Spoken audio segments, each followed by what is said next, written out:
This was perhaps my favorite paragraph in the whole text. In the whole chapter? And the whole, I think in everything I've The whole book so far. in Okay. the whole book so far. Great. This is my favorite. Wow. Okay. Who today feels looked at or spoken to by things? Who perceives the countenances of things? Who detects a living physiognomy in things? To whom do things appear to have a soul?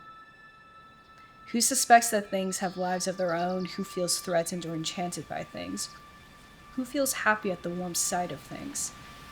Who looks on in astonishment at their alienness? Do today's children still tiptoe around dimly lit rooms, their hearts pounding, while tables, wardrobes, and curtains hold wild faces at them?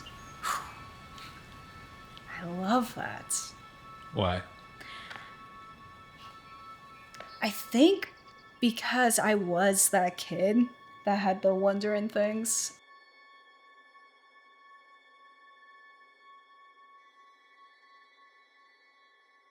All right. Hey, it's Kyle again. Back to discuss more of non-things. And this time we have our first guest, Brittany is my name. Brittany.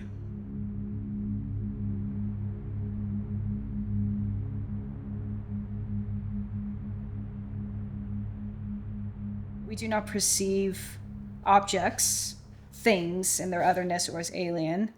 This weakens our feeling for reality because it's our feeling for reality and our sense of the artistic, the mysterious, the magical, the illogical that is latent in all things.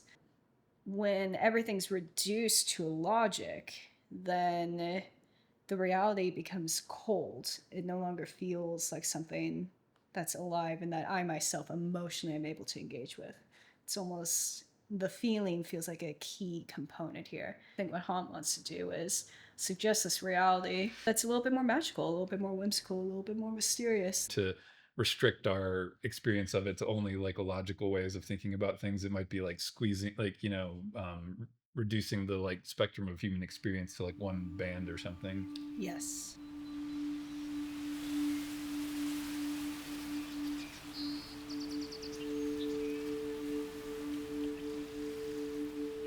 Writing letters is actually an intercourse with ghosts. One can think of someone who is far away or hold someone close, but all else is beyond human power. Written kisses do not reach their destination. Along the way, they are intercepted by ghosts who drink them up. People sense this and struggle against it. Thus, mankind invents the railway, the car, and the airplane in order to eliminate as much of the ghost's power as possible. After the postal system, the ghosts invented the telegraph, the telephone, the wireless. The ghosts will not starve, but mankind, Kafka concludes, will perish.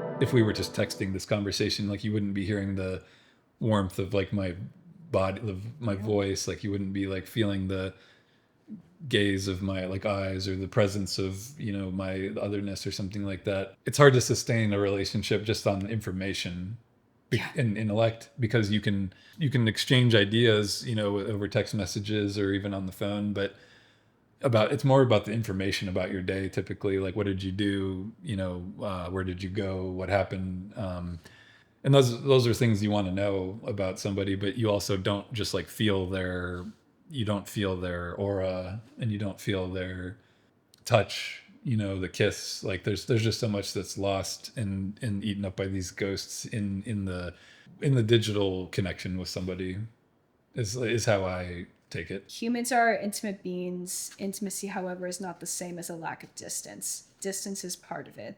Nearness and distance belong together. The human being is thus simultaneously a being of nearness and a being of distance. This is why Kafka says that we can hold someone who is near or think of someone who's far away, but all else is beyond our power. The relation to the other requires distance. All right, should we move on to the magic of things, the next section? Yes. And what is the magic of things? The magic of... That sounds silly to me.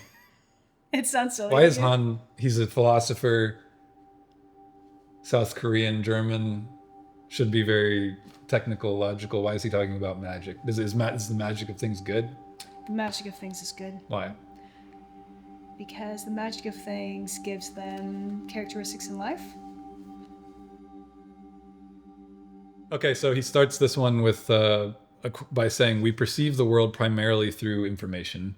We cannot perceive intensities because of the layer of information that covers and shields things, like a gapless membrane. Information represents reality. Its dominance makes it harder to experience presence."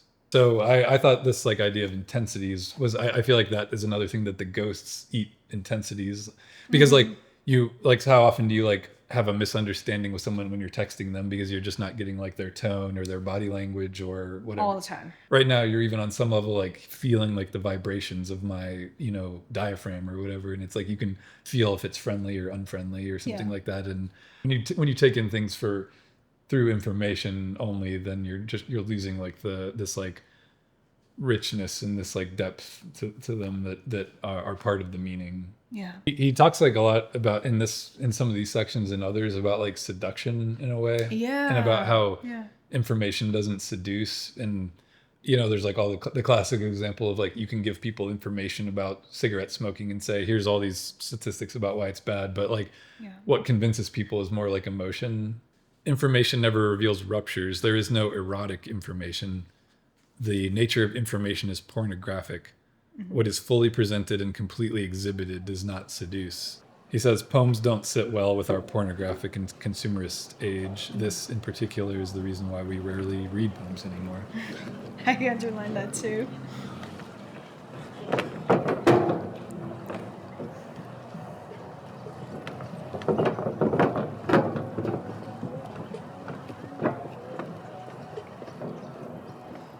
Yeah, when he's talking about like how the poet does not follow an idea at all, that stood out to me. That it's more like it feels a bit more like I'm discovering something through the act of writing a poem instead of like going into it with the end in mind. Yeah, that's to me one of the great parts of this chapter is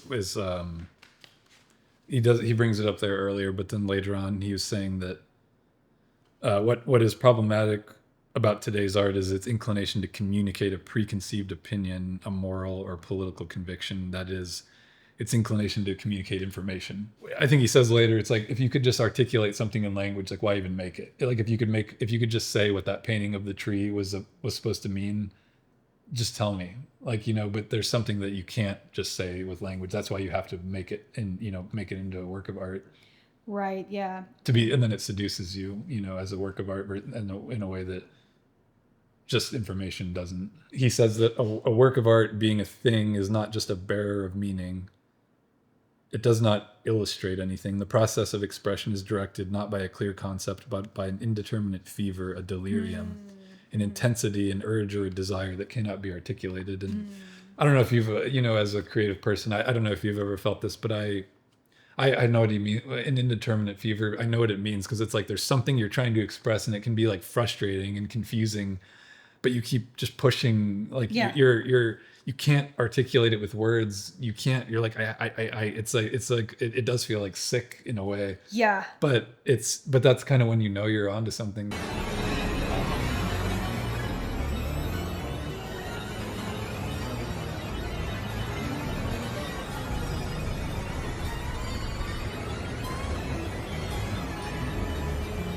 There's something that happens to me when I'm like explaining to like someone what I'm like working on, and I tell them the idea, and then it's just like, oh, but that like, oh, but I just feel kind of like, It feels bad. It feels bad. It's like, well, no, but it's deeper than that. You're exploring something more. There's something deeper there. And as soon as you put it into words, it just reduces it down into something that seems really trite. It's just like, it feels embarrassing. Embarrassing, like one-liners. No, there's so much more. I have that exact same experience. It's what like kind of like killed my like creative confidence when I was in film school, was what having to like articulate in like logical terms to other people, like when something's like, when that fever is like still in you, it's like not ready to be articulating it. It can just it just felt to me like it killed it. Maybe like in an artistic person, that that fever has to like sort of incubate for a while and Yeah.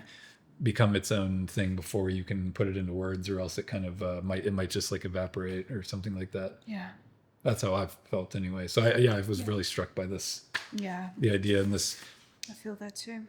like Han said in an earlier chapter, things that are time consuming are on the way out. And like Yeah. that includes tarrying with art, that includes spending time with others, that includes letting that fever boil in you before you just like articulate. I that's another idea of his that I keep being struck by, like that anything that's time consuming is on the way out. And there's so much of like human life that Is time consuming. Relationships are time consuming. relationships are time consuming. Yes.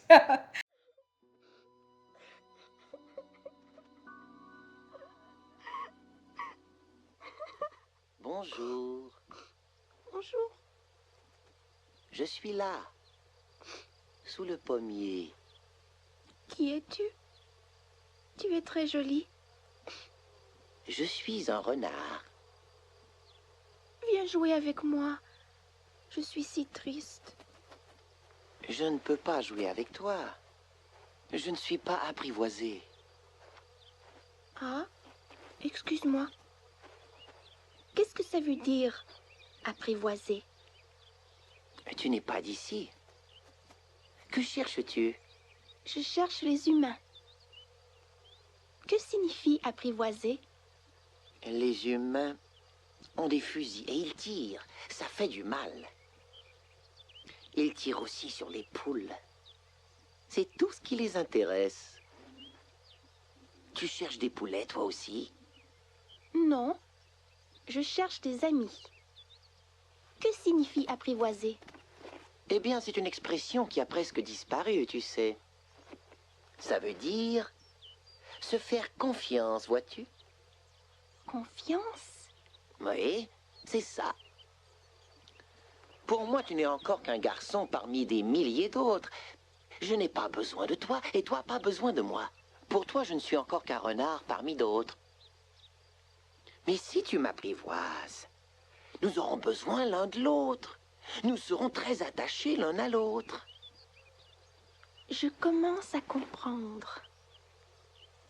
Il y avait une fleur. Je crois qu'elle m'a apprivoisée, oui.